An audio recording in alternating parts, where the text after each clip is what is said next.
कोई आशिक नंगे खुद बर्बाद मुझ जैसे न हो, और तू सा कोई बुत बेपरवाह बेरहम न हो। ये शेर एक ऐसे मुगल शासक ने लिखा था जो एक लड़के के प्यार में दीवाना था। दीवानगी भी ऐसी कि अपनी बेगम तक को तलाक दे दिया था। मैं रोहित चौधरी आज बताने वाला हूँ कि बाबर कैसे एक लड़के के प्यार में पड़ा। वीडियो के अंत तक बने रहिएगा। ये शासक कोई और नहीं बल्कि एक तुर्किश मूल के इस्लामी आक्रांता बाबर था, जिसे 14 साल के लड़के से इश्क हो गया था। बाबर ने सन 1525 से 26 में उसने भारत पर आक्रमण किया और मुगल साम्राज्य की स्थापना की।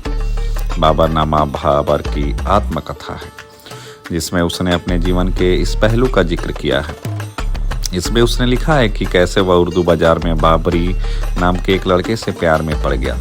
बाबरनामा में इसका खुलासा है कि 8 अगस्त 1499 से लेकर 28 जुलाई 15 ईस्वी के बीच में उस लड़के से उसका प्रेम संबंध चला था। ये प्रेम संबंध तब शुरू हुआ था जब पत्नी आयशा से निकाह के 3 साल बाद बेटी का जन्म हुआ, लेकिन मात्र 40 दिन के अंदर ही उसकी मौत हो गई थी। इस सदमे के बाद बाबर ने खुद को पत्नी से अलग कर लिया और दुख को भुलाने के लिए एकांतवास में रहने लगा। एकांतवास के दौरान बाजार से गुजर रहा था, तभी उसकी मुलाकात बाबरी से हुई। पत्नी आयशा से 1 से 1.5 महीने में मिलना होता था, लेकिन बाबरी से मुलाकात के बाद यह भी बंद हो गया। जब ये बात आयशा को पता चली तो दोनों के बीच झगड़ा भी हुआ। हालात इतने बिगड़े कि बाबर ने बेगम को तलाक दे दिया। एक अन्य रिपोर्ट के मुताबिक बाबरी एक दास था जिसे दूसरी जगह से पकड़ कर लाया गया था। 1499 में उसे उज्बेकिस्तान के कैम्प बाजार से छुड़ाने का काम बाबर ने किया था। आंदीजान शहर में रहने के कारण उसके नाम में यह शब्द जुड़ा था। इतिहासकारों ने भले ही अपने दस्तावेजों में बाबरी का जिक्र बहुत कम किया हो, लेकिन बाबरनामा ने बादशाह ने कई बार उसको लेकर अपने प्रेम को जाहिर किया है।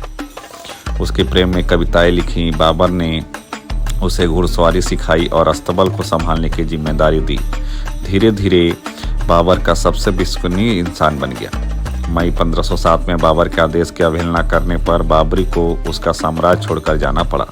हालांकि वह 1522 में फिर लौटा। बाबर ने 1526 में दिल्ली की गद्दी संभाली।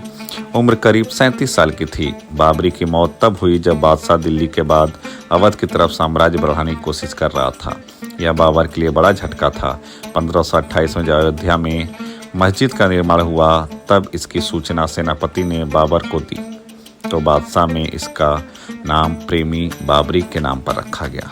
जानकारी अच्छी लगी हो चैनल को सब्सक्राइब करें। धन्यवाद।